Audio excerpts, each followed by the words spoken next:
तो गाइस मैं सभी को वेलकम करता हूँ आरएस प्ले सुपर के एक और न्यू वीडियो में। टाइटल और थंबनेल देख के तुम लोग को पता चल गया होगा कि आज के वीडियो में हम किस बारे में बात करने वाले हैं। देखो, इस टॉपिक के ऊपर मैं बहुत समय से वीडियो बनाना चाह रहा था, लेकिन क्योंकि अभी वानो आर्क खत्म नहीं हुआ था, मतलब मांगा में हो गया था बट एनिमे में नहीं हुआ था, तो बहुत सारे लोगों को स्पॉइल हो जाता। और अब जब वानो आर्क खत्म हो चुका तो हम बात कर सकते हैं उन सारे अवेकन डेविल फ्रूट्स के बारे में जो कि अभी तक हमें वन पीस में देखने को मिल चुके हैं। इस चीज के ऊपर मैं इसलिए भी वीडियो बनाना चाहता हूँ क्योंकि डेविल फ्रूट्स की जो अवेकनिंग है वो वन पीस के वर्ल्ड में बहुत ही ज्यादा यूनिक है। वानो आर्क से पहले तक हमने सिर्फ पैरामीशिया की अवेकनिंग देखी थी, जिसमें सारे के सारे डेविल फ्रूट्स अलग ही तरह से बिहेव करते थे। अगर तुम काटाकोरी और डोफ्लामिंगो को देखोगे तो उन दोनों की अवेकनिंग बिल्कुल ही अलग टाइप की थी। लेकिन फिर जब हमने एगेट आइलैंड पे लूची की अवेकनिंग देखी तो काफी सारी सिमिलरिटीज हमको देखने को मिली, स्पेशली वो जो क्लाउड जो लूफी के आसपास फॉर्म हो जाते हैं। और उन्हीं सारी चीजों के बारे में हम आज की इस वीडियो में बात करेंगे। इससे पहले हम लोग वीडियो को स्टार्ट करें, तुम में से 64% लोगों ने अभी तक सब्सक्राइब नहीं किया है, तो भाई प्लीज सब्सक्राइब कर लो यार। 1 लाख होने वाले हैं, अब तो सब्सक्राइब कर लो। और जो लोग काफी टाइम से देख रहे हो भाई, वही लोग सब्सक्राइब कर लो। जो नए आए वो लोग बाद में कर लेना,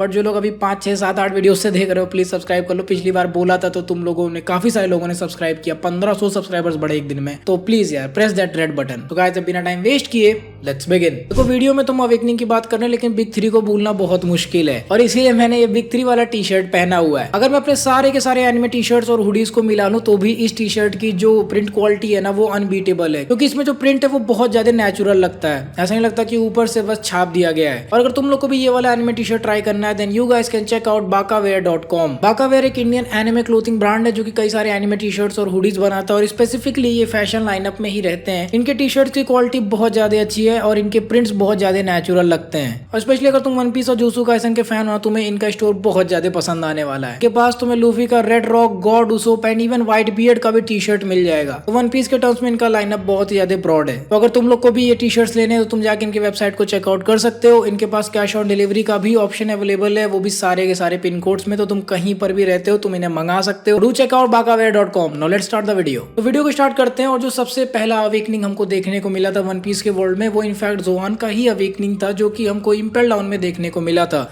उस समय पे हमने देखा था कि कई सारे जेलर बीस्ट हैं जिनका पूरा का पूरा शरीर ही एक एनिमल में बदल चुका था, और उनको क्रोकोडाइल ने उस समय हमको रिफर करके बताया था कि ये सारे के सारे अवेकेंड जोआन डेविल फ्रूट्स हैं। इन सारे के सारे बीस्ट को, जो कि प्रॉब्ली पहले ह्यूमन थे, उनको यहाँ पर रखा गया था ताकि ये सारे के सारे क्रिमिनल्स के ऊपर नजर रख सके। जोआन डेविल फ्रूट का जो अवेकनिंग है वो बहुत ही ज्यादा, मतलब जो यूजर है उसको चेंज करने पे फोकस करता है, जहाँ पे यूजर पूरी तरह से एक नया फॉर्म ही अटेन कर लेता है। यहाँ पर भी हमने वही सेम चीज होते हुए देखी थी। और एक बहुत इंपॉर्टेंट चीज जो हमको यहाँ पर पता चली कि इनकी ड्यूरेबिलिटी और रिकवरी रेट बहुत ही ज्यादा बढ़ जाता है। इसकी वजह से इन जेलर बीस्ट के ऊपर जब लूफी ने अटैक किया था तो भी ये खुद को बहुत जल्दी रिकवर करके वापस से फाइट करने आ गए थे। अभी इमेजिन करो तुम्हारे पास शेर में ट्रांसफॉर्म होने की एबिलिटी हो तो कितनी सही बात है ना। लेकिन उसके साथ एक बहुत बड़ा रिस्क आता है, जो कि हमको यहीं पर पता चला था और हमने जेलर बीस्ट के साथ भी देखा था कि इनकी अवेकनिंग के साथ तुम्हारे ऊपर ऐसा भी हो सकता है कि जो एनिमल का अपना इनेट नेचर है वो तुम्हारे ऊपर हावी हो सकता है, जिसकी वजह से तुम अपना पूरा का पूरा ह्यूमैनिटी लूज कर सकते हो। मतलब बेसिकली तुम ह्यूमंस की तरह सोचना छोड़ दोगे। और जगह कि मैंने तुम्हें अभी बताया कि तुम अपने माइंड को खो दोगे, बेसिकली तुम्हारे पास कोई भी कॉम्प्लेक्स थॉट करने का कैपेबिलिटी खत्म हो जाएगा, जिसकी वजह से तुम अपनी एबिलिटी खो दोगे वापस से ह्यूमन फॉर्म में ट्रांसफॉर्म होने का। इसका सीधा सीधा मतलब यही है कि ये जेलर बीस्ट कभी भी वापस से अपने ह्यूमन फॉर्म में नहीं आ पाएंगे। और जहां तक मेरे को लगता है, नोइंग द वर्ल्ड गवर्नमेंट का नेचर, जो कि हमने अभी रिसेंट के चैप्टर्स में देखा था, इन लोग को फोर्स करके अवेकन कराया गया था इनके डेविल फ्रूट को, जिसके लिए ये लोग रेडी नहीं थे।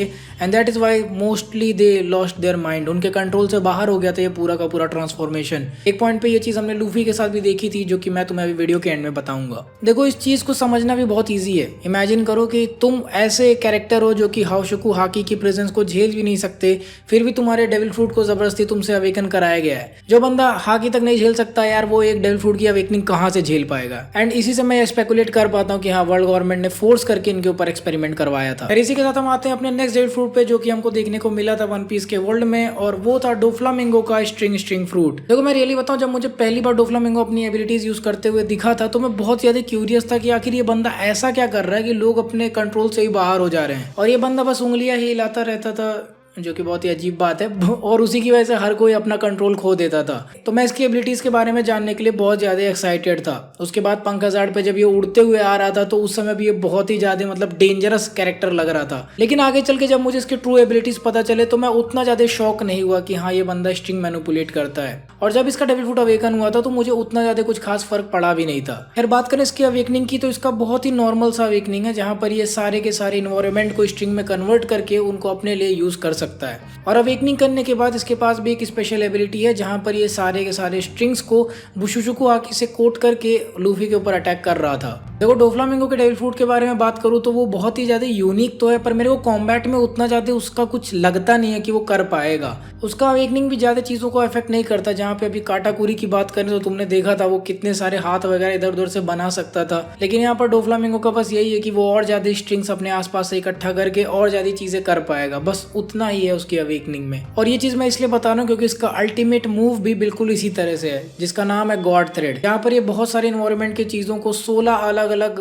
मोटे से थ्रेड्स में बना के फिर उनको एक साथ कंबाइन करके लूफी के ऊपर अटैक करता है। यहाँ पर वो 16 थ्रेड्स इसलिए बनाता है क्योंकि जब वो छोटा था, जब उसको टॉर्चर किया जा रहा था तो इसको टॉर्चर इसीलिए कर रहे थे क्योंकि एक सेलेस्टियल ड्रैगन था और उन्हीं टॉर्चर करने वाले लोगों में से एक बाप भी था जिसके बच्चे को 16 गोलियां मार के उसकी हत्या कर दी गई थी। तो उसी आदमी को चिढ़ाने के लिए, बेसिकली अपने मन में उस आदमी को चिढ़ाने के लिए ये बंदा 16 अलग अलग थ्रेड्स को असेंबल करता है, जो कि दिखाता है कि हाँ ये बंदा बहुत ज़्यादा साइकोटिक है, इसका दिमाग बहुत ज़्यादा डिस्टर्ब हो चुका है। और ऐसा करने के पीछे इसका सबसे बड़ा रीज़न यही है कि इसको वापस से एक सेलेस्टियल ड्रैगन बनना है। ये वर्ल्ड गवर्नमेंट को दिखाना चाहता है या फिर खुद को बेसिकली फील कराना चाहता है कि ये भी सेलेस्टियल ड्रैगन से कम नहीं है, फिर चाहे वो टॉर्चर करने की बात क्यों ना आ जाए। इसके बाद जो हमें थर्ड डेविल फ्रूट देखने को मिला था सीरीज में वो था मोची मोची नोमी, जिसको खाया था second son of former emperor big mom. और ये बंदा वन ऑफ द कमांडर और सबसे स्ट्रॉन्गेस्ट मेंबर था आफ्टर बिग मॉम उसके पायरेट ग्रुप में। इस डेविल फ्रूट की एक सबसे खास बात ये है कि एक स्पेशल पैरामीशिया टाइप का डेविल फ्रूट था। मतलब ये ऐसे ऐसी एबिलिटीज भी दिखाता था जो कि देख के ऐसा लगता था कि ये कहीं लॉजिया टाइप तो नहीं है, जिसकी वजह से लूफी को बहुत ज्यादा प्रॉब्लम हुई थी। और यहीं से मैं तुमको ये चीज क्लियर कर देता हूँ कि ये बेसिकली लॉजिया टाइप है नहीं, ये लॉजिया टाइप जैसा बिहेव कर सकता है। और इसके पीछे एक बहुत बड़ा रीजन है, वो मैं अभी तुम्हें थोड़ी देर में बताऊंगा, क्योंकि काटाकुरी की एबिलिटीज बहुत ज्यादा फेवर करती हैं इस वाले डेविल फ्रूट की एबिलिटीज को।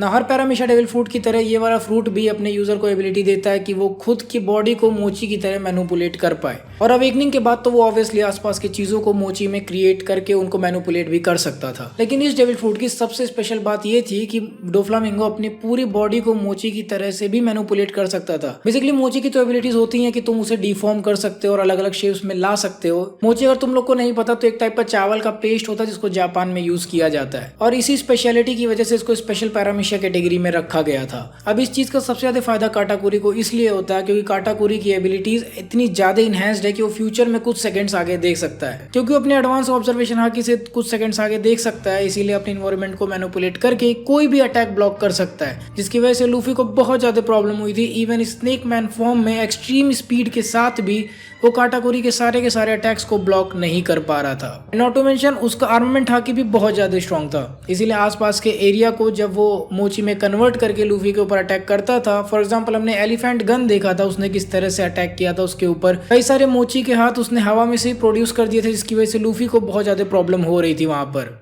बट एक चीज हमको यहाँ पर अपने दिमाग में रखनी पड़ेगी कि काटाकुरी उस समय मिरर वर्ल्ड में फाइट कर रहा था, जिसका मतलब वो पूरा एरिया जो है वो काइंड ऑफ एक फेक डायमेंशन में था। क्योंकि अगर तुम असली दुनिया को लोगे तो ग्रैंड लाइन में काफी सारा एरिया जो है वो समुद्र से भी घिरा हुआ है, एंड वो कितने हद तक अपने आसपास के एरिया को मैनिपुलेट कर सकता है बिना सबको किसी भी अपने टीममेट को चोट पहुंचाए, वो चीजें भी फिर पिक्चर में आ जाएंगी। लेकिन आइडियल कंडीशंस में अगर देखा जाए तो ये डेविल फ्रूट बहुत ज्यादा यूनिक था और बहुत ज्यादा डेडली था, स्पेशली अपनी अवेकनिंग की वजह से। एंड ये सिर्फ इसीलिए था क्योंकि काटाकुरी की अवेकनिंग और उसकी एबिलिटीज एग्जैक्टली सिंक में थे उसके डेविल फ्रूट के साथ। यही सेम चीज आगे चल के लूफी भी अपने अंदर इंप्लीमेंट करता है जब वो काइडो से फाइट कर रहा होता है। एंड ये चीज आई थिंक काइडो भी देख के बहुत ज्यादा हैरान हो जाता है, अगर तुम लोगों ने मेरा एपिसोड नंबर 1072 या 1073 का रिव्यू देखा हो। इसके बाद हम आते हैं पूरे वन पीस के सबसे यूनिक डेविल फ्रूट पे, जिसकी अवेकनिंग के बारे में तो मैंने इमेजिन भी नहीं किया था, वो था लॉ का डेविल फ्रूट। अभी लॉ ने अपने फ्रूट को कब अवेकन किया था इसका हमें कोई भी डिटेल नहीं पता है, बट हमने इसको पहली बार बिग मॉम से फाइट होते हुए देखा था। देखो बाकी सारे डेविल फ्रूट के अवेकनिंग्स में क्या है कि हम इमेजिन कर सकते हैं कि हाँ ठीक है, डोफ्लामिंगो ने आसपास के एरिया को स्ट्रिंग में कन्वर्ट कर दिया, काटाकुरी ने आसपास के एरिया को मोची में कन्वर्ट कर दिया, उसी तरह से लूफी आसपास के एरिया को रबर में कन्वर्ट कर देगा। और क्योंकि व्हाइट बियर्ड का काफी हद तक इन्वायरमेंट को ही मैनिपुलेट करने का पावर था, तो वो अपने हाथ से इन्वायरमेंट पकड़ सकता था। मैं ये नहीं बोल रहा व्हाइट बियर्ड का डेविल फ्रूट अवेकन है, वो अपने आप में एक अलग ही टॉपिक है, उसके बारे में फिर कभी बात करेंगे। बट लॉ के डेविल फ्रूट में मेरे को समझ में नहीं आ रहा था कि वो आखिर करेगा क्या वो पूरी दुनिया को अपना रूम बना लेगा या फिर अपने रूम की एबिलिटीज को और ज्यादा बढ़ा पाएगा।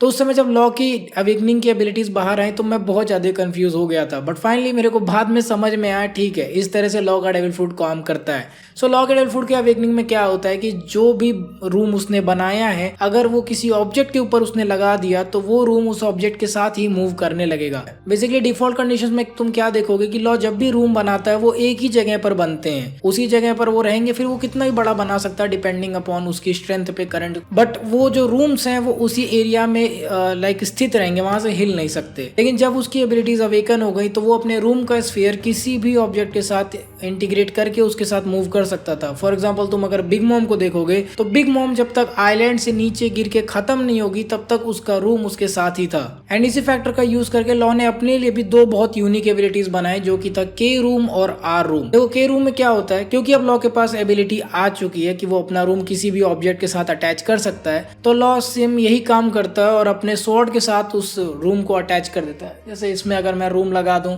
समझ रहे हो ना, तो उस तरह से उसने अपने शॉर्ट में लगा दिया। अभी रूम के अंदर क्या है, रूम के अंदर वो कुछ भी कर सकता है, कितना भी मैटर बढ़ा सकता है, घटा सकता है। सेम यही काम करके वो अपने स्वॉर्ड की जो लेंथ है उसको बढ़ा सकता है, उसका साइज बढ़ा सकता है, जिसकी वजह से उसका अटैक रेंज बहुत ज्यादा बढ़ जाता है। एंड इसकी वजह से एक चीज और भी होती है कि के रूम मतलब ये स्वॉर्ड जिसके ऊपर रूम का कोटिंग चढ़ चुका है, जिस भी चीज को ये टच करेगा उस चीज में भी वो उसके आर पार जा सकता है, उसको काट सकता है बिना कोई भी चोट पहुंचाए, जिसकी वजह से लॉ को बहुत ज्यादा फायदा हुआ बिग मॉम से फाइट करते हुए। बिग मॉम की स्किन इतनी ज्यादा ड्यूरेबल है कि उसको बाहर से चोट पहुंचाना बहुत मुश्किल है, और क्योंकि हाकी उसका इतना ज्यादा स्ट्रॉन्ग था कि लॉ उसको अपने नॉर्मल रूम से नहीं काट पा रहा था। वैसे जब वो बिग मॉम के अंदर उसने अपना तलवार उसके सर में घुसा दिया था तो अंदर से वो उसको शॉक दे पाया। उसके बाद जो सेकंड एबिलिटी उसने अनलॉक की थी वो था R room. And R room भी यही सेम चीज पे काम करता है, बस ऐसा है कि ये किसी भी लिविंग थिंग के साथ अटैच कर सकता है और वो रूम उसके साथ ही रहेगा जब तक लॉ चाहेगा। तो इसी वजह से उसने बिग मॉम के ऊपर वो चीज अटैच कर दी, जिसकी वजह से बिग मॉम अपनी आवाज बाहर नहीं निकाल पा रही थी, तो उसके जो सोल वाले वेपन्स थे वो उसकी बात सुन नहीं पा रहे थे। अगर तुम लोग को वो एपिसोड याद हो तो वहां पर लॉ ने बिग मॉम को एक साइलेंट ट्रीटमेंट दे दिया था, मतलब कोराजोन वाली एबिलिटी उसके ऊपर डाल दी थी, जिसकी वजह से बिग मॉम फिर लास्ट में डिफीट हो गई। वो खुद को बचाने के लिए अपने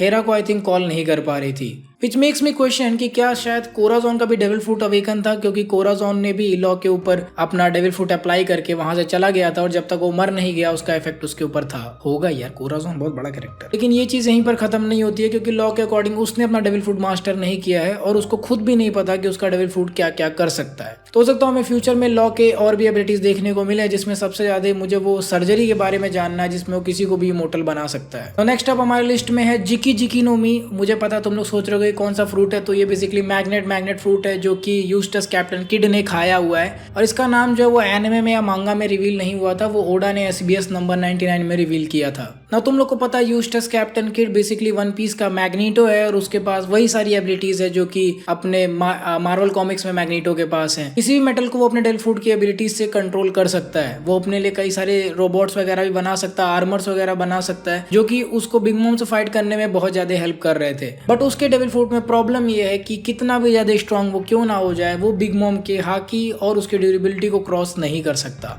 और लॉ की तरह ही मैं भी वही चीज सोचने लगा था कि जब किड का डेविल फ्रूट अवेकन होगा तो वो किस तरह से अवेकन होगा, क्या वो आसपास के सारे चीजों को मैग्नेट में बदल देगा। लेकिन क्योंकि तुम लोग को पता है कि कोई मेटल ही मैग्नेट बन सकता है, नॉन मेटालिक चीजों को आप मैग्नेट नहीं बना सकते हो, तो इस चीज का मेरे अंदर कंफ्यूजन था। कभी कभी लगता है साइंस पढ़ते ही क्यों है, इतना तो कंफ्यूजन हो जाता है। लेकिन ऑब्वियसली इसका अवेकनिंग बहुत ज्यादा सिंपल था, अपने आसपास के सारे चीजों को ये मैग्नेट बना सकता है, इंक्लूडिंग लिविंग थिंग्स, जो कि पॉसिबल नहीं होना चाहिए रियल वर्ल्ड में, क्योंकि ऑर्गेनिक कंपाउंड्स को आप मैग्नेट नहीं बना सकते हो। लेकिन फिर भी इसमें कुछ चीजें बहुत अलग थी जो कि मैंने इमेजिन नहीं किया था, जहां पर ये पोलैरिटी एक्चुअली में असाइन कर सकता है लोगों को। यानी कि अगर सपोज ये किसी ओपोनेंट से फाइट कर रहा है तो ओपोनेंट को ये साउथ पोल दे देगा, और कोई बहुत बड़ा सा ऑब्जेक्ट है, कोई बिल्डिंग है, उसको नॉर्थ पोल दे देगा। तुम लोग को पता है कि नॉर्थ और साउथ आपस में अट्रैक्ट होते हैं, तो ऑटोमेटिकली वो जो ओपोनेंट है वो जाके उस बिल्डिंग में लड़ जाएगा और वहां से हिल नहीं पाएगा। और सिर्फ इतना ही नहीं, एक बार उसने पोल्स को असाइन कर दिया तो वो उनके मैग्नेटिक फील्ड को भी बहुत ज्यादा बढ़ा सकता है, जिसकी वजह से जहां पर थोड़ी चीजें ही अट्रैक्ट होकर उनसे लड़ती, उनका मैग्नेटिज्म इतना ज्यादा बढ़ जाता है कि आसपास के सभी मेटल्स आके उनसे अट्रैक्ट हो जाते हैं और आके उसी अपोनेंट के ऊपर क्रैश कर जाएंगे।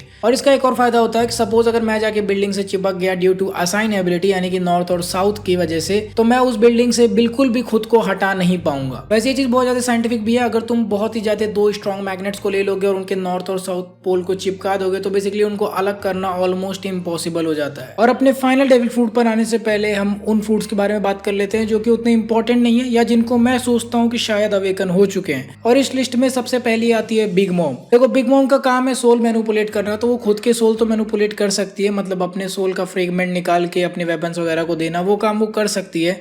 लेकिन अगर तुम प्रेजेंट में नोटिस करोगे तो वो अपने आसपास के लोगों के सोल को भी मैनिपुलेट कर लेती है जब उसे बहुत ज्यादा गुस्सा आता है। वो लोगों से लाइफ फोर्स भी सक कर लेती है। तो मेरे को जहां तक लगता है कि उसका डेविल फ्रूट अवेकन हो चुका है। इसके बाद जो सेकंड नंबर में मुझे सबसे ज्यादा पॉसिबिलिटी लगती है वो है व्हाइट बियर्ड का डेविल फ्रूट। देखो व्हाइट बियर्ड का डेविल फ्रूट हमने सुना है कि अर्थक्वेक वाला डेविल फ्रूट है, वो अर्थक्वेक्स बनाता है। लेकिन अगर तुम व्हाइट बियर्ड के सारे एबिलिटीज को मिला के देखोगे तो एक पॉइंट पर तुम ये भी चीज देखोगे कि व्हाइट बियर्ड डायमेंशन को पकड़ के अपने हाथ से उसे उलट पुलट कर देता है, जो कि क्वेकिंग के टर्म्स में नहीं आता है। आसपास के सी वगैरह के भी लेयर्स कट कट के ऊपर नीचे होने लगते हैं। तो मुझे नहीं लगता कि वो किसी भी वे में कोई अर्थक्वेक है। हो सकता है अपने नॉर्मल पोजीशन में वो सिर्फ क्वेक्स वगैरह बना सकते हैं अपने इन्वायरमेंट को मैनिपुलेट करके, लेकिन अवेकन होने के बाद वो एक्चुअली में 3 डायमेंशन स्पेस को भी मैनिपुलेट कर सकते हैं। और मल्टीपल डिमेंशन का कॉन्सेप्ट ऑलरेडी वन पीस में है। डायमेंशन मैनिपुलेट करने वाले लोग भी हैं, जैसे कि अपना मिरर वर्ल्ड हो गया, अपना डोर फ्रूट हो गया। तो ऑलरेडी काफी सारे डायमेंशन मैनिपुलेट करने वाले फ्रूट्स एग्जिस्ट करते हैं। तो व्हाइट बियर्ड भी पॉसिबली अपने अवेकनिंग के बाद वो काम कर सकते हैं। इसके बाद जो मुझे तीसरा आदमी लगता है इसका डेविल फ्रूट अवेकन हो चुका है वो है कोराजोन। जैसा कि मैंने बताया कोराजोन ने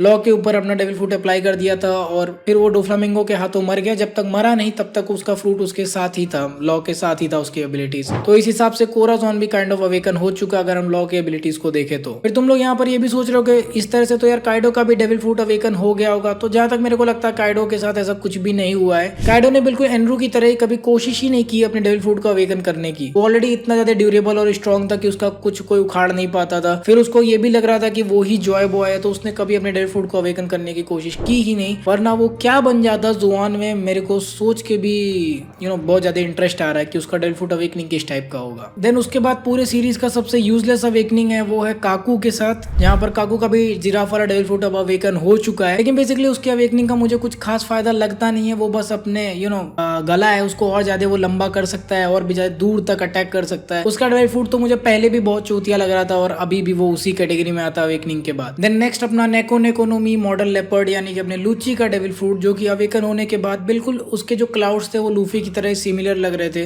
लेकिन लूची का जो क्लाउड था वो ब्लैक था। इसके अलावा अपने अवेकनिंग के बाद उसकी भी स्पीड बहुत ज्यादा बढ़ गई थी और उसकी पावर भी काफी ज्यादा बढ़ गई थी, जहां पर वो लूफी के साथ कीप अप कर पा रहा था और इवन लूफी के इनिशियल अटैक्स को झेल पा रहा था। बट जैसे जैसे लूफी अपने और भी ज्यादा स्ट्रॉन्ग अटैक्स उसके ऊपर करने लगा, लूची की गांड फट गई और वो किनारे हो गया। एंड इसी के साथ हम आते हैं अपने फाइनल डेविल फ्रूट अवेकनिंग पे, जो कि है हिटोनोमी मॉडल नीका।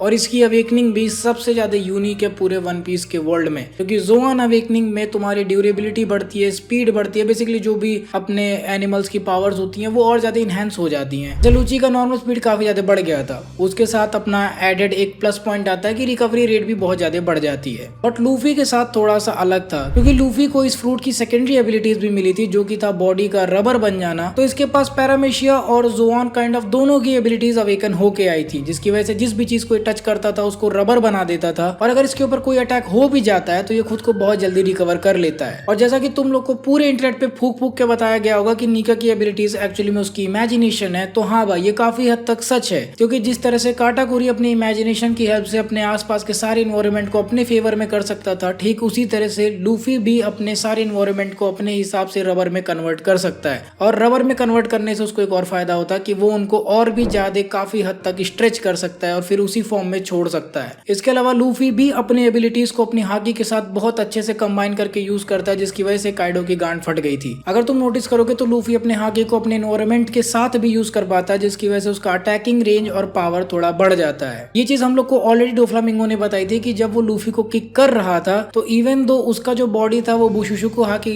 की वजह से हार्डन हो गया था, बट फिर भी वो रबरी नेचर का था। सेम यही काम वो अपने एनवायरमेंट को मैनिपुलेट करते हुए भी कर लेता है, जहां पर उसको वो हार्डन तो कर देता है है, मतलब वो शुशुकु हाकी से वो काइडो को और भी ज्यादा अटैक कर पाता है, लेकिन सेम उसी पोजीशन में वो पूरा का पूरा जो ग्राउंड है वो रबरी नेचर भी मेंटेन करके रखता है। जहाँ पर हमने थ्रू आउट द गियर 5 कहीं पर भी हाकी को अलग से कोट होते हुए नहीं देखा है, बट लूफी हाकी को हर समय यूज कर पाता था। अब तुमने वो ब्लैक कलर इसलिए नहीं देखा क्योंकि एक्चुअली में हाकी को देखा नहीं जा सकता, सिर्फ महसूस किया जा सकता है। तो उस समय पर एनिमेटर्स हमको वही चीज दिखा रहे थे। Even I think Oda sensei भी हमको मांगा में वही दिखा रहे थे, क्योंकि फाइट करते उसने गियर 4 भी एक्टिवेट किया था जब वो अपना मसल फॉर्म एक्टिवेट करके काइडो को पंच करता है। अगर ये इन्वायरमेंटल चीजों में हाकी इन्फ्यूजन वाली चीज तुम्हें नहीं समझ में आ रही तो मैं बताता हूँ। जब उसने गम गम नो कामिनारी यानी कि वो लाइटनिंग बोल्ट फेंका था काइडो के ऊपर, तो अगर वो कोई नॉर्मल लाइटनिंग बोल्ट होता तो काइडो को कुछ भी नहीं होता। ऑलरेडी उसके ऊपर इतने सारे एक्सपेरिमेंट इन लोगों ने कर रखे थे, लेकिन क्योंकि वो एक हाकी इन्फ्यूज लाइटनिंग बोल्ट था तो वो काइडो को कुछ ज्यादा ही जोर से लगा। और अगर हम लूफी के हीलिंग एबिलिटीज की बात करें तो ये भी आउट ऑफ द बॉक्स कुछ ज्यादा ही अच्छे से लूफी को हील कर देता, वो भी कुछ सेकंड्स में। मतलब काइडो का बोरो ब्रेथ खाने के बाद वो थोड़ी देर में खुद को ठीक कर लेता और फिर हवा में दौड़ने लगता है। और जहां तक मुझे लगता है गम गम नोमी का ही अवेकनिंग एक ऐसा एबिलिटी है जो कि ब्लैक बियर्ड के गुरा गुरा नोमी यानी कि व्हाइट बियर्ड का जो डेविल फ्रूट है उसको किसी भी तरह से रोक पाएगा,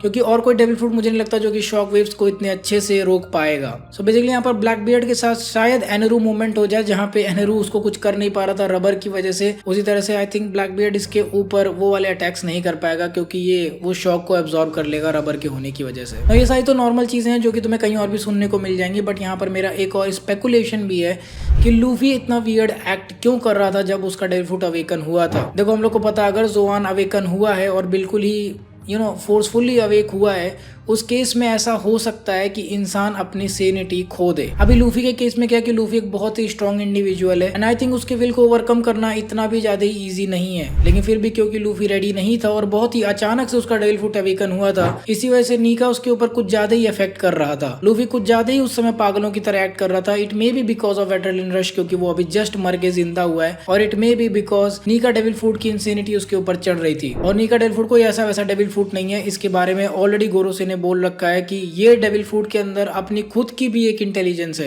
इसकी वजह से आज तक ये लोग कभी इस डेविल फ्रूट को पकड़ नहीं पाए हैं। और ये सारी चीजें इस समय एगहेड आग के साथ लाइन अप हो रहा है, क्योंकि अगर तुम अभी प्रेजेंट में देखोगे तो लूफी इस समय उतनी बकचोदी नहीं कर रहा जितना उस समय कर रहा था जब उसका डेविल फ्रूट जस्ट अवेकन हुआ था। आई थिंक वो थोड़ा थोड़ा लर्न कर रहा है इसको यूज कैसे करना है। एंड आई थिंक क्योंकि नीका डेविल फ्रूट इतना ज्यादा कंट्रोलिंग नेचर का है जो उसको यूज करता है, इसी वजह से लूफी को विजिबली भी हम काफी ज्यादा वीक होते हुए देखते हैं जब भी वो डिफीट होता है, मतलब बूढ़ा होने लगता है, वो चीज हमें देखने को मिलती है। अभी आगे चल के लूफी और क्या क्या कर सकता है इसको भी इमेजिन करना बहुत ज्यादा मुश्किल है, लेकिन फिलहाल करेंटली नीका डेविल फ्रूट भी किजारू के सामने कुछ खास साबित नहीं हुआ, जहां पर लूफी बहुत बुरी तरह से डिफीट होकर नीचे पड़ा हुआ है। And I don't want to spoil anything else to you guys. और इसी के साथ हमारे अवेकन डेविल फ्रूट का लिस्ट खत्म होता है। आई होप तुम लोग को ये वाली वीडियो पसंद आई होगी। अगर तुम लोग को भी बिग 3 ऑफ वन पीस यानी कि लूफी, जोरो और सांजी का ट्रियो वाला टी शर्ट चाहिए, then don't forget to check out bakawear.com।